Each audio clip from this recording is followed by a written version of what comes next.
في البدء كان الكلمة والكلمة كان عند الله وكان الكلمة الله.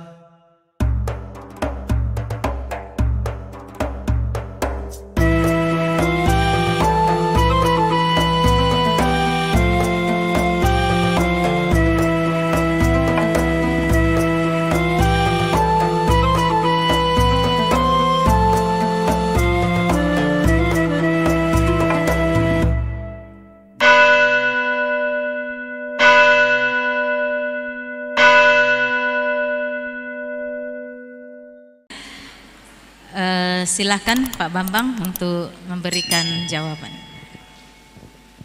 Iya, terima kasih. Yang pertama itu adalah kenapa pengakuan iman Athanasius tidak dipakai di gereja-gereja lain. Jadi gini ya, pengakuan iman satu-satunya dari gereja seluruh dunia sebelum perpecahan itu hanya ada satu. Pengakuan iman Nikeia Konstantinopel. Yang lain-lain itu adalah tradisi lokal. Maka tidak salah mengungkapkan tradisi lokal. Tapi kalau Anda membaca pengakuan iman rasuli, Anda nggak tahu apa-apa. Kan cuma dikatakan aku percaya akan Allah Bapa yang Maha Kuasa, Khalik langit dan bumi, dan akan Yesus Kristus anaknya yang tunggal, Tuhan kita. Hubungan antara Yesus dengan Bapaknya, anaknya yang tunggal. Bagaimana menjelaskan anak yang tunggal itu? Tidak ada penjelasan. Karena pengakuan iman lokal yang di Roma bukan putusan konsili gereja. Dan akan Roh Kudus, gereja yang kudus dan am. Roh Kudus itu apanya? Allah. Hubungannya dengan Yesus apa? Hubungannya dengan Bapa apa? Tidak ada penjelasan sama sekali. Makanya aliran apapun pasti mau pakai pengakuan iman rasuli. Yang tidak percaya Tritunggal pun mau pakai pengakuan iman rasuli. Itu tidak salah, tapi tidak jelas. Kalau pengakuan iman rasuli jelas, maka tidak perlu ada konsili Nikeia, konsili Konstantinopel. Ya, itulah sebabnya pengakuan iman rasuli itu hanya dikenal di gereja Roma. Protestan kan dari Roma. Ya, gereja-gereja yang muncul dari Protestan semua itu Roma. Tapi di gereja timur, gereja Yerusalem, Konstantinopel, Alexandria, tidak dikenal pengakuan iman rasuli. Karena memang itu bukan rumusan mereka, itu rumusan dari saudara seiman mereka di Roma. Nah, pengakuan iman Athanasius itu produk dari abad ke-8. Tidak berasal dari Athanasius. Makanya di beberapa teks gerejawi itu ditulis pseudo Athanasian. Nah, makanya kalau pengakuan iman satu-satunya itu Katolik menerima, Protestan menerima, Ortodok menerima. Karena pengakuan iman Nikeia tahun 325 disempurnakan oleh Konstantinopel 381. Itu pengakuan iman gereja seluruh dunia sebelum perpecahan. Jadi perpecahan gereja pertama kan tahun 451, Konsili Kalsedon. Gereja Alexandria dan gereja Antioquia berpisah dengan gereja Roma dan Konstantinopel. Itu tahun 435. Karena kesalahpahaman rumusan tentang Kristus. Tapi sekarang clear, sudah saling bisa memahami dan saling bisa menerima. Perpecahan kedua antara dua Roma Barat dan Roma Timur. Roma Timur itu Konstantinopel, Roma Barat itu Roma Katolik. Roma Timur menjadi Ortodok Yunani 1054. Yang ketiga tahun 1517 munculnya gereja-gereja reformasi Protestan. Nah, dari panjang sejarah selama 2000 tahun hampir, itu pengakuan iman Nikeia Konstantinopel diterima di seluruh gereja. Berarti itu pengakuan iman yang hasil kesepakatan seluruh gereja. Sementara pengakuan iman Athanasius itu dari Roma, dirumuskan lewat tradisi orang Roma, bukan hasil konsili. Pengakuan iman singkat ya, pengakuan iman Rasul itu hasil tradisi Roma, bukan putusan konsili. Karena Yerusalem punya sendiri, gereja Kaisarea punya sendiri, gereja Alexandria punya sendiri. Itu menjadi bahan-bahan yang kemudian dirumuskan ulang secara lebih jelas di pengakuan iman Nikea Konstantinopel. Kemudian yang kedua, tentang posisi Maria. Memang Maria itu menjadi salah satu korban dari kesalahpahaman ketika munculnya gereja Protestan. Reformator pertama-tama kayak Luther, Calvin, Zwingli masih hormat kepada Bunda Maria. Tapi produk Protestan modern, Maria semakin hilang. Ya. Tapi kalau di kalangan gereja-gereja kuno, baik itu Ortodok maupun Katolik sampai sekarang masih dipertahankan, sekalipun pemahamannya juga berbeda. Ada perbedaan lah tentang Maria Immaculata, Maria Immaculata in Conceptio itu, tapi tidak usah kita bahas sekarang. Tapi kalau sampai Maria dimasukkan dalam ketuhanan itu salah. Itulah yang dikritik oleh Al-Quran sebetulnya. Dan itu bukan ajaran Katolik, bukan ajaran Ortodok, bukan ajaran Protestan. Itu ajaran aliran sesat Koliridianisme yang tumbuh di dunia Arab sejak abad keempat Masehi. Dan bapak-bapak gereja sudah mengkritik ajaran itu. Maria yang masuk dalam ketuhanan. Itu dikritik oleh Epifanius dari Salamis. Dan itu menekankan Maria itu harus dihormati.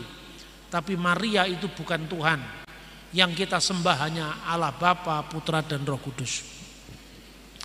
Kemudian eksistensi Yesus dalam kehidupan iman kita sehari-hari ya harus kita sampaikan ya. Jadi artinya saudara-saudara Muslim itu kalau kemana-mana ketemu di pertemuan politik, pertemuan apapun selalu sholawat Nabi. Ya toh? Kenapa Kristen tidak? Itu kan pusat iman kita. Mungkin cara menyampaikannya itu biasa, tidak luas. Jadi orang itu sekalipun pinter, sekalipun hebat, tapi kalau enggak luas biasanya ditinggalkan orang. Maka marilah kita luas dalam dalam penampilan, dalam penyajian, tapi kita harus kuat dalam pengajaran. Keluasan dan kekuatan itu bisa dipadukan. Keluasan itu kan sifat feminim, sifat seorang ibu. Tapi ketegasan itu sifat seorang bapak, itu harus maskulin feminimnya harus dilakukan di gereja kan. Nah kemudian pertanyaan kedua, kita tidak memahami Tritunggal dengan sempurna. Ya memang tidak ada yang bisa memahami Allah secara sempurna. Bukan hanya Kristen, orang Islam juga tidak paham benar Tuhannya secara sempurna. Namanya Tuhannya tidak bisa dipahami dengan keterbatasan akal kita. Tapi jangan hanya diredusir untuk Kristen saja. Agama lain juga sama-sama tidak paham. Nah saya kasih contoh misalnya ya. Kenapa orang Islam lebih sederhana dalam pemahaman? Karena yang rumit-rumit tidak diajarkan. Iya tak? Syahadatnya cuma dua. Asyhadu an la ilaha illallah wa asyhadu anna Muhammad Rasulullah. Karenanya itu saja. Padahal kalau Anda belajar Islamologi atau belajar ilmu kalam ya misalnya, itu rumit juga hubungan Allah dengan sifat-sifatnya seperti apa. As-sifatul laisatil dzat wala hiya ghairuha. Sifat-sifat Allah itu tidak sama dengan zatnya, tapi juga tidak berbeda dengan zatnya. Nah, tidak sama kan berarti beda. Tidak beda berarti kan sama, kan sama-sama sulit. Makanya ya jangan mengkritik Injil Yohanes, namanya pada mulanya adalah firman, firman itu bersama Allah dan firman itu adalah, jangan mengkritiklah. Sama-sama rumitnya. Namanya Tuhan dia mesti rumit. Tuhan itu tidak kelihatan. Kalau ngomong adanya Tuhan beda dengan adanya kita. Misalnya Anda mengatakan, kok Tuhan dikaitkan dengan sesuatu yang bersifat manusiawi? Itu namanya antropomorfisme. Semua agama itu ada. Misalnya tangan Tuhan tidak kurang panjang menolong. Jangan dibayangkan Tuhan punya tangan beneran seperti panjangnya tangan seseorang. Di dalam agama apapun juga ada itu. Dalam keyakinan Islam misalnya yadullah fauqa aidihim, tangan Allah di atas tangan-tangan mereka. Ya, berarti apa? Pertolongan Allah itu kan. Tapi ada teolog yang mengartikan tangan itu artinya pertolongan. Tapi ada teolog lain dalam Islam yang mengatakan kalau dikatakan tangan ya ditulis tangan, enggak usah diterjemahkan. Tapi artinya serahkanlah kepada Allah. Ada yang seperti itu. Lah Kristen itu semua diajarkan. Kadang-kadang pengajarnya kurang cakap. Salah paham menimbulkan salah paham baru. Gitu loh. Kalau di gereja timur ya, anak-anak kecil itu sudah mulai diajari. Anak-anak kecil. Jadi berteologi kalau diungkapkan dalam seminar itu sulit. Tapi kalau berteologi dihayati dalam liturgi itu akan lebih mudah. Satu contoh misalnya di gereja Syria atau di gereja Koptik itu ada namanya Trisagion. Trisagion dalam gereja Koptik itu merupakan 3 kali kudus untuk menggambarkan kristologi. Jadi kalau bahasa Arabnya itu Kudusullah, kudusul qawi, kudusul ladzi la yamut, irhamna.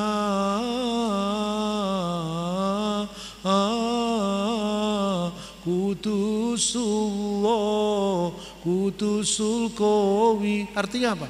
Kuduslah Engkau ya Allah, kuduslah Engkau yang maha kuasa, kuduslah Engkau yang tak berkematian.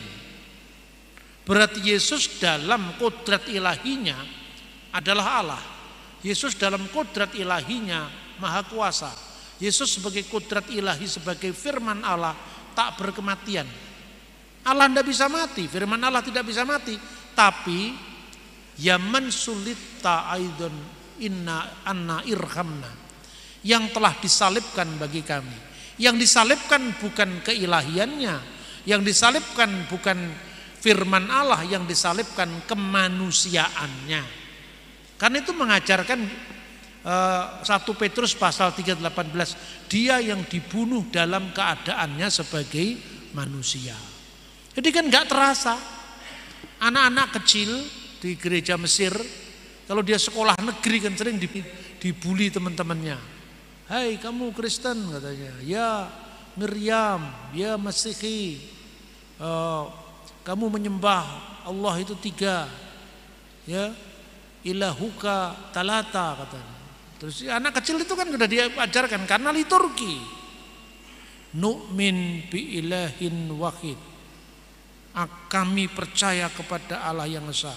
Ketika dia dibully temannya, la Allahu wahid, kama fi kanun al iman fi kanisatuna misalnya. Nu'min bi ilahin wahid, kami percaya kepada Allah yang esa. Itu diajarkan untuk anak-anak.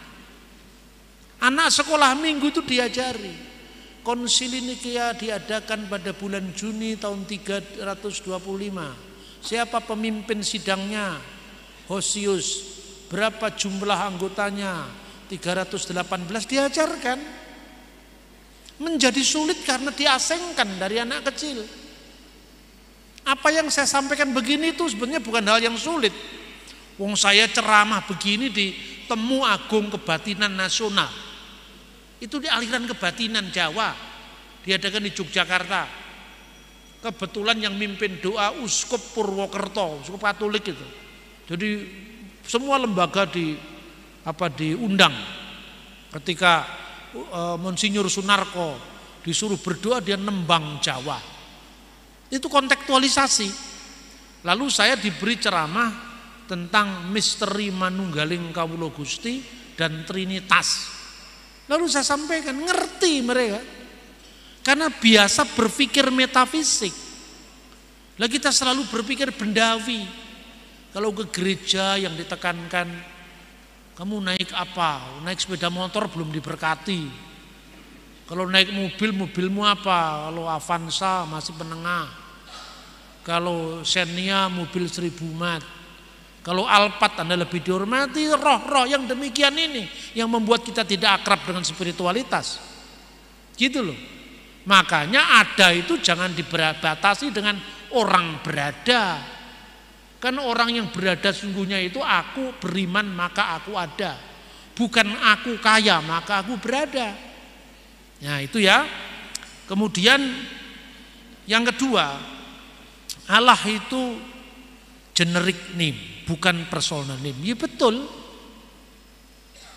Tapi yang namanya personal name itu tidak pernah terucap, tidak pernah terkatakan sampai hari ini. Berarti ada misteri yang disimpan dalam nama Allah itu, yaitu nama Yod He Vav He. Cara mengejanya dikira-kira saja Yahweh, dikira-kira saja Yehova. Lah kenapa Anda ikut teori kira-kira? Wong itu cuma perkiraan. Anda tanya orang Yahudi, tidak ada yang tahu Yahweh.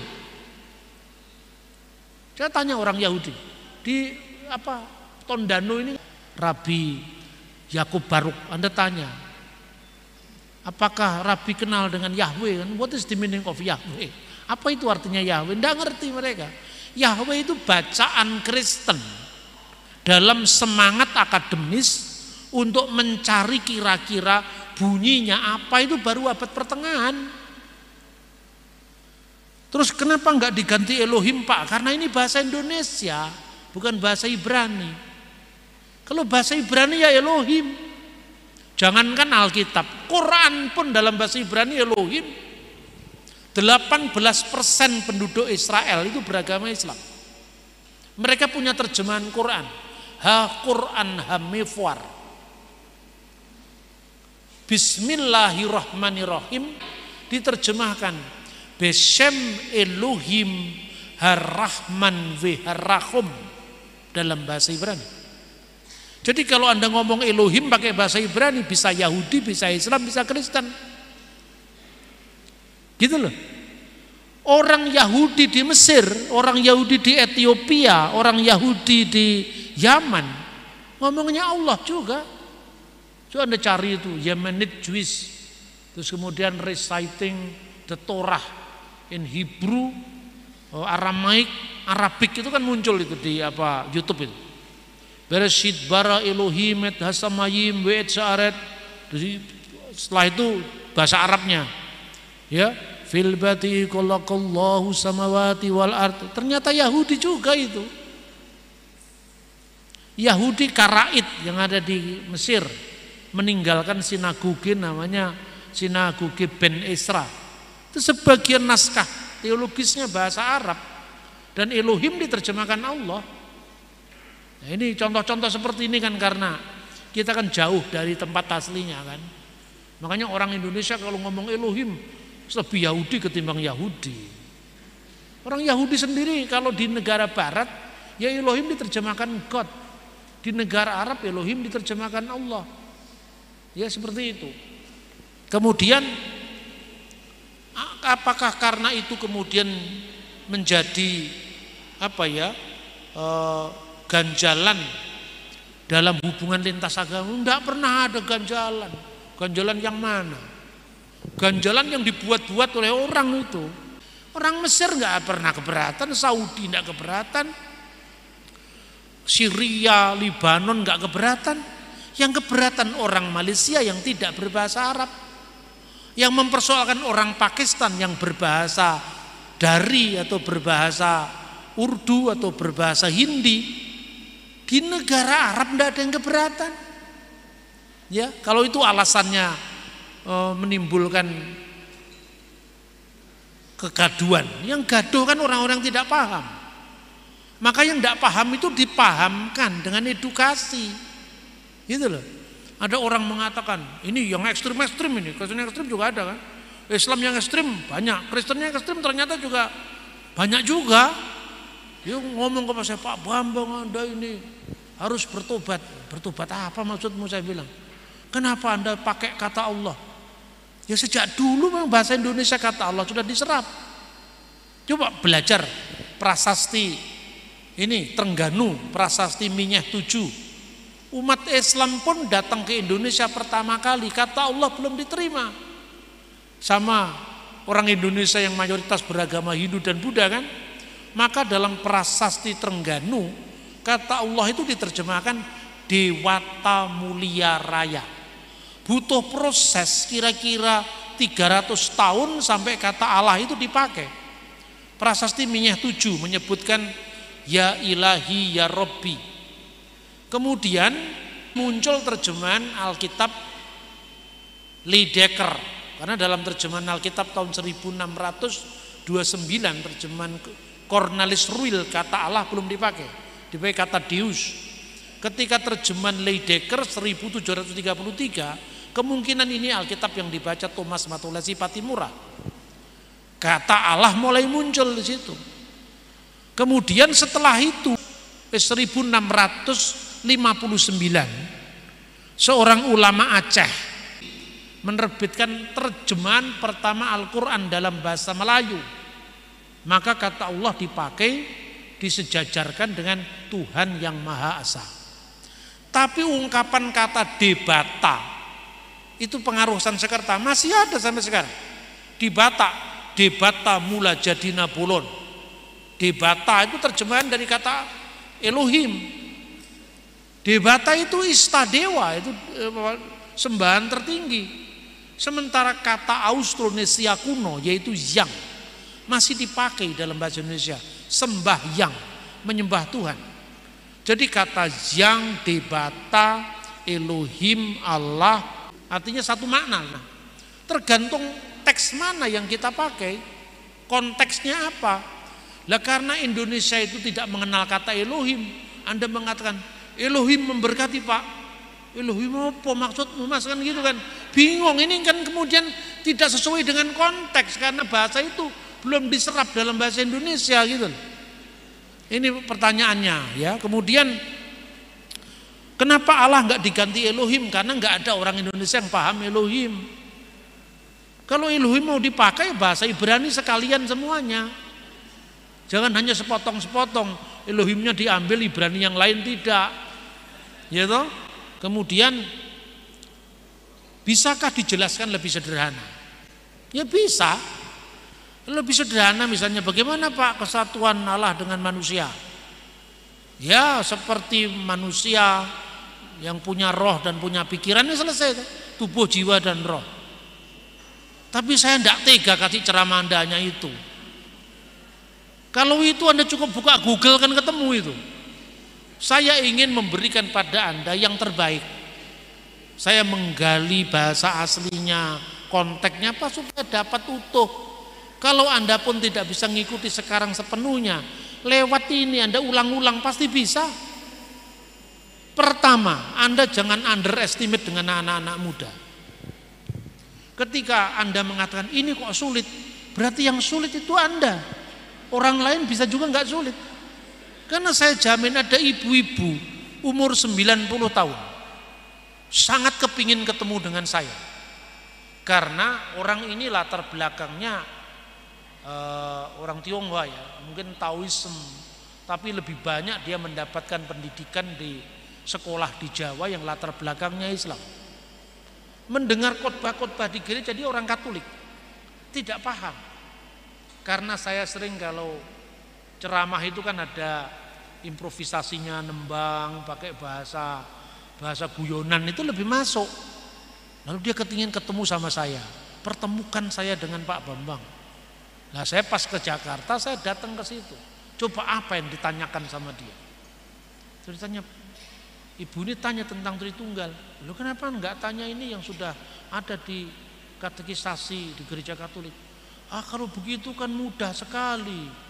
Tapi kalau ditanya orang lebih jauh, saya nggak bisa jawab. Kenapa kok disebut pribadi? Memang kalau 3 pribadi itu satu ya Obok-obok seperti apa kalau tiga ya tetap tiga pribadi. Ada yang dipakai oknum, ini misalnya. Ini harus dibedah secara etimologis, pakai oknum. Buku-bukunya Pak Tong itu biasanya. Allah Tritunggal itu oknum, huruf besar semua. Allah itu bukan tiga, tapi tiga oknum dalam satu hakikat. Ini kan bahasa teologis. Tapi Anda lupa bahasa teologis ini sudah bergeser makna sekarang ini. Makanya diperlukan kontekstualisasi. Kata oknum hanya Tuhan itu tiga oknum, tapi satu pribadi. Di pihak lain dia membaca koran, tiga oknum pemuda ketangkap sedang pesta sabu-sabu. Loh, oknum yang pesta sabu-sabu ini kan oknum yang terpisah. Masa ini sama dengan oknumnya Allah Tritunggal? Nah, kemudian seorang Kristen mulai berpikir, apa enggak diganti kata itu? Pribadi. Pribadi bahasa Indonesia sehari-hari kan? Pribadi. Oh, ada problem dengan kepribadian ganda. Ini bukan hanya ganda tapi ini tiga. Bingung kan? Kemarin saya diundang sama Gemim. Kata apa yang digunakan untuk mengubah atau menyesuaikan dengan kata pribadi? Jadi Kristen itu sekarang terbelah jadi dua. Satunya orang Kristen yang secara tulus ingin mencari padanan kata yang bisa mengungkapkan misteri Bapa, Putra dan Roh Kudus itu disebut apa? Sebagai terjemahan dari istilah kuno hipostasis persona. Itu apa?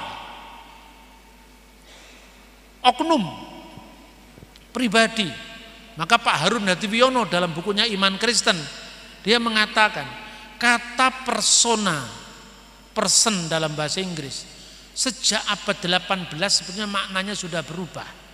Kenapa? Lah ini kan nggak bisa sederhana yang begini. Bagaimana sederhananya? Kalau saya mengatakan ya seperti tubuh, jiwa dan roh. Satu kan, satu ya sederhana. Sudah usah 2 menit, 1 menit selesai saya pulang. Ya kan? Kalau mau dikatakan seperti matahari, sinarnya dan panasnya itu sekolah minggu sudah ada. Tapi jangan Anda underestimate anak-anak kita begitu masuk SMP, dia tanya tentang oknum, tidak dapat jawaban dari gurunya, tanya ke Google.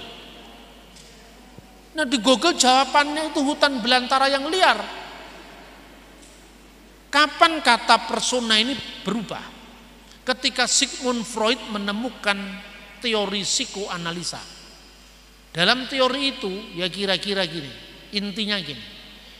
Persona dalam makna modern hanya bisa dimiliki oleh satu hakikat manusia. Satu hakikat manusia itu hanya bisa memiliki satu persona. Maka yang namanya persona, begitu ngomong personnya Pak Bambang atau personnya Pak Joko, terpisah. Lah itu yang salah dalam Tritunggal. Karena yang disebut person dalam bahasa ketritunggalan Allah itu diskresi non separati, distingsi non divisi. Bisa dibedakan, tidak bisa dipisahkan.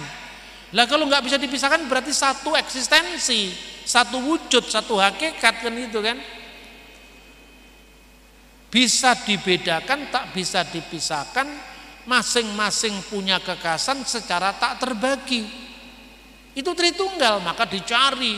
Pak Harun mengusulkan karena membaca Karl Barth, modus eksistensi. Tapi bagi mereka yang berpegang rumusan dogma, bahasa yang aslinya ini, wah itu nggak cocok. Modus eksistensi itu ya memang itu kan mirip-mirip dengan modalisme. Tapi yang mengkritik ini pun tidak memberi solusi. Dia tetap pokoknya bahasa gereja 3 oknum. Lah kalau 3 oknum, terus bagaimana kamu menjelaskan itu ada di luar orang baca koran. 3 oknum pemuda ketangkap sabu-sabu. Ini sama apa enggak oknumnya? Kedua, itu pribadi Bapa, pribadi Putra, pribadi Roh Kudus. Terus Anda mengatakan berarti 3 pribadi. Pribadi ganda aja bermasalah, apalagi 3 pribadi. Ini antara teks asli dan konteks asli berbeda dengan konteks sekarang. Ini yang dicari solusi. Jangan hanya mudah mengutuk orang. Kalau saya kan selalu merunut gitu, karena merunut maka panjang. Terus saya jelaskan, ayo kita bedah satu-satu. Kata uknum itu asalnya dari bahasa Arab. Makanya kalau una substantia tres persona itu diterjemahkan dalam bahasa Arab wahid fi jauhar wa thalata fi akonim. Satu dalam jauhar, jauhar itu hakikat, tiga di dalam akonim. Akonim itu bentuk jamak dari uknum. Lah kata uknum bahasa Arab ini juga bukan asli bahasa Arab. Ini dipinjam dari bahasa Siriak Aramaik, bahasanya Yesus sendiri, yaitu genoma. Maka dalam bahasa Aramaik ya, una substantia tres persona itu diterjemahkan dengan hat osia talat genome. Nah, kata genome, uknum bahasa Arab itu tidak pernah dipakai untuk pribadinya Yusuf, pribadinya Abraham, pribadinya Yakub, nggak pernah. Kata itu hanya dipakai secara metafisik teologis.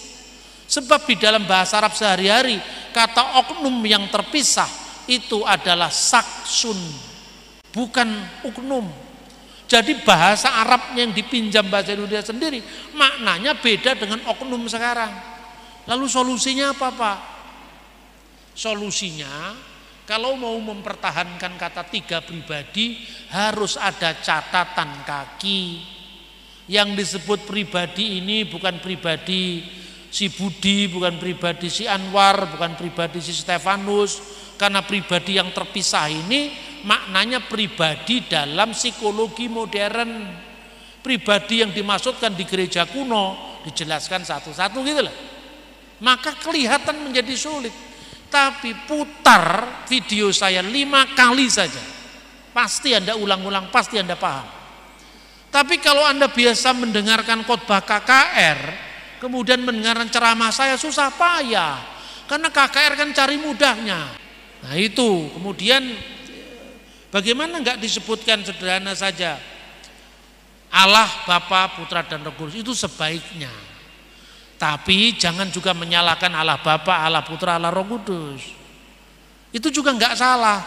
Tapi kalau masih menimbulkan salah paham, simpan dulu, jangan diajarkan langsung kepada orang awam. Kalau diajarkan nanti bingung. Sebetulnya apa sih yang ditekankan Allah Bapa, Allah Putra, Allah Roh Kudus? Itu yang tadi saya ceritakan itu. Allah dari Allah, Allah sejati dari Allah sejati, dilahirkan tidak diciptakan. Itu artinya apa? Firman Allah itu sepenuhnya Allah. Maka disebut firman Allah itu adalah Allah dalam hipostasisnya sebagai firman itu. Tapi untuk orang awam kan sulit membedakan. Allah Bapa, Allah Putra, Allah Roh Kudus, ya sudah dipersingkat saja. Bapa, Putra dan Roh Kudus Allah yang Maha Esa, kan enak. Tapi jangan juga menyalahkan. Allah Roh Kudus, Allah itu salah. Itu bahasa dogma, bukan bahasa Alkitab. Bahasa Alkitabnya memang tidak ada. Tapi menjadi bahasa dogma itu ada konteks. Nah konteksnya ini apa? Menekankan untuk melawan ajaran ini tadi, ajaran Helenisme tadi, bahwa yang mengalir dari sumber itu lebih rendah dari sumbernya itu loh. Makanya disebutkan Allah Putra, karena apa? Putra itu bukan setengah Allah, tapi Allah sempurna. Allah dari Allah, terang dari terang, Allah sejati dari Allah sejati. Itu konteksnya. Loh enak kan? Saya tuh tidak mudah menyalahkan orang lain. Tapi sebelum Anda menyalahkan orang, pelajari dulu apa yang disampaikan.